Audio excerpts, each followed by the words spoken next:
work hard. You stay up late, clock in overtime, maybe even juggle 2 jobs. And yet, every month ends the same.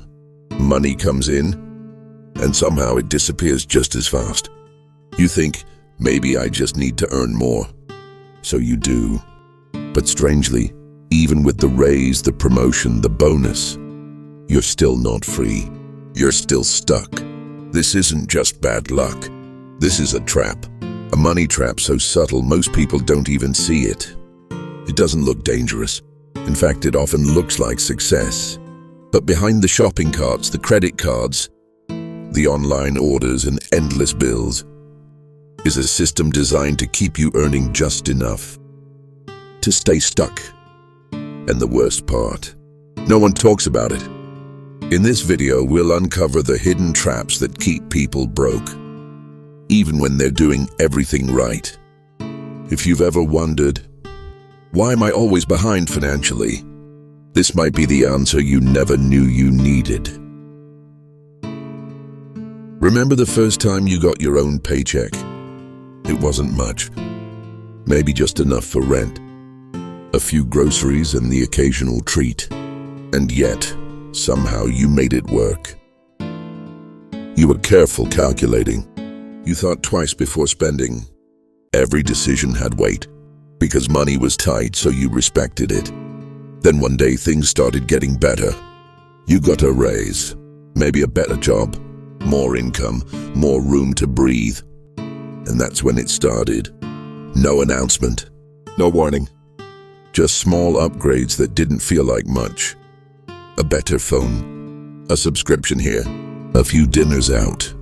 You tell yourself, I deserve this. And you're not wrong. But soon the old budget doesn't work anymore. Not because life got more expensive, but because you started spending like you earn more. This is lifestyle inflation. The trap where your spending grows just as fast as your income. You make more, but you keep feeling broke. You upgrade your car, but now there's a payment. You move to a nicer place, but now there's a lease you're tied to. What started as progress becomes pressure. And now you're back where you started, just with fancier problems. The worst part, no one sees this as a trap. In fact, the world applauds it. They say, look at you, you've made it. But deep down, you know the truth. You're not freer. You're not safer. You're just busier, chasing more to maintain what you already have. That's how the trap works. It doesn't feel like a fall. It feels like success.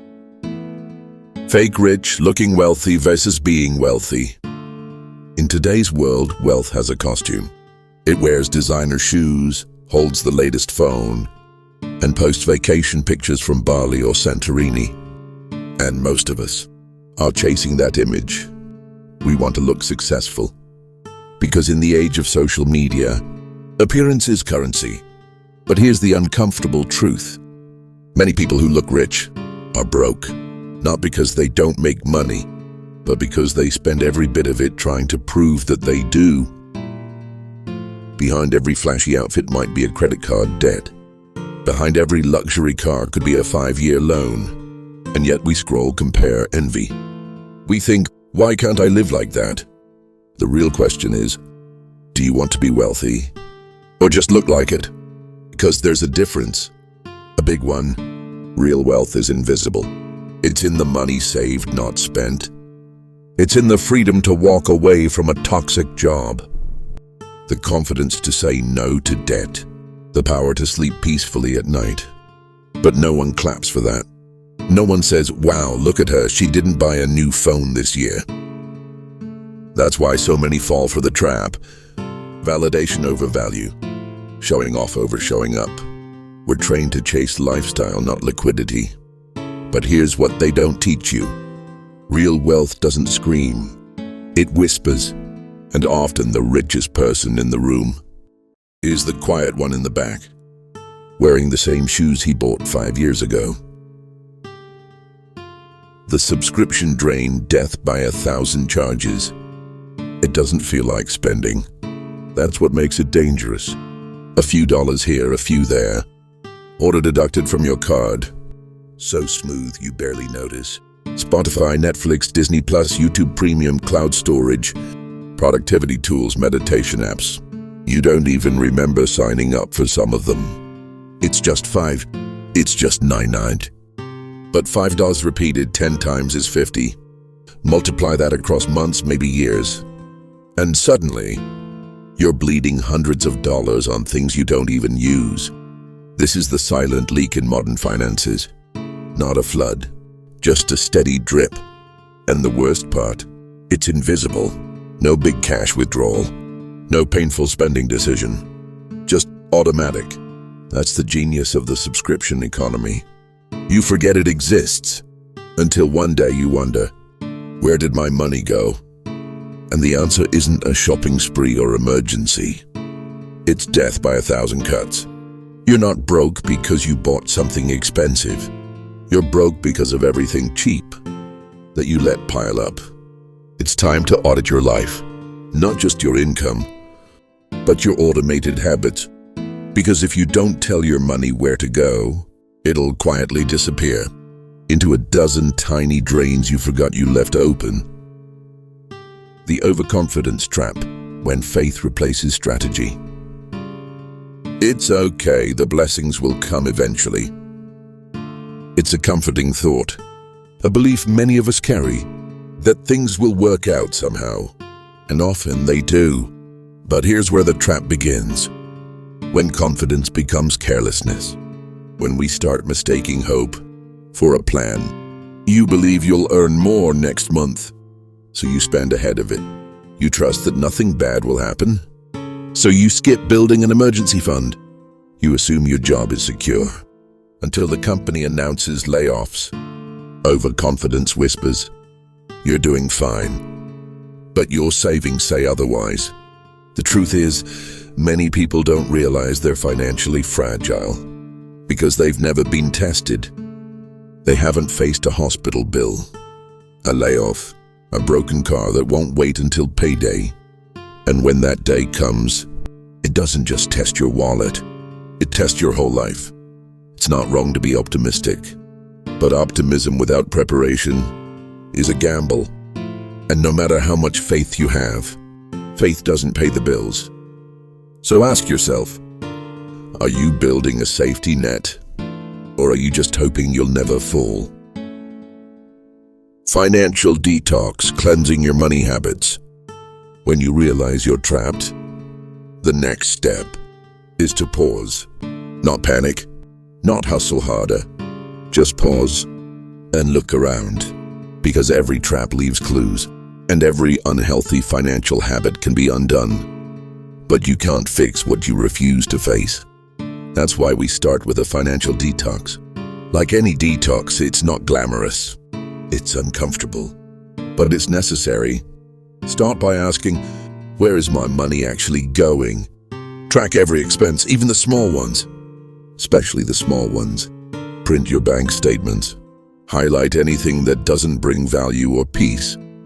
Cancel subscriptions you don't use. Unfollow accounts that make you want things you don't need. Create a budget that reflects your real life, not the one you're trying to impress people with. But detox isn't just about cutting. It's about reconnecting. Reconnecting with what actually matters. Your future security. Your peace of mind. Your ability to say no. Ask yourself, if I lost my income today, how long could I survive? If the answer scares you, good. That's your wake-up call. Financial freedom isn't built on more income. It's built on better habits. And every habit starts with one brave decision. To stop lying to yourself. A detox clears the noise. And in that silence, you can finally hear what your money's been trying to tell you all along. We live in a world where money controls almost everything. Where choices are limited not by dreams, but by bills. And most people will spend their entire lives working hard, only to realize too late they were running on a treadmill, always moving, never arriving. That's the real money trap. Not poverty, not misfortune, but the illusion of progress. The belief that earning more will fix everything, while ignoring the behaviors that silently sabotage it all. Financial freedom isn't just a number. It's not about having millions in the bank. It's about control. Control over your time, control over your energy, control over your choices. It's being able to walk away from what doesn't serve you. It's sleeping at night knowing you don't owe anyone anything. It's having options when life gets hard. So ask yourself, are you building that freedom? Or are you just decorating your prison? Because no one plans to stay broke. But unless you plan to be free, you just might stay stuck. Break the trap, clean up your habits, and choose a life where money serves you, not the other way around. If this message spoke to you, if it made you pause, reflect, or rethink your relationship with money, then don't keep it to yourself. Hit that like button, subscribe for more content like this, and share it with someone who needs to hear it too. And in the comments below, tell me, what money trap have you fallen into? And how are you climbing out? Let's learn from each other. Let's build financial freedom together.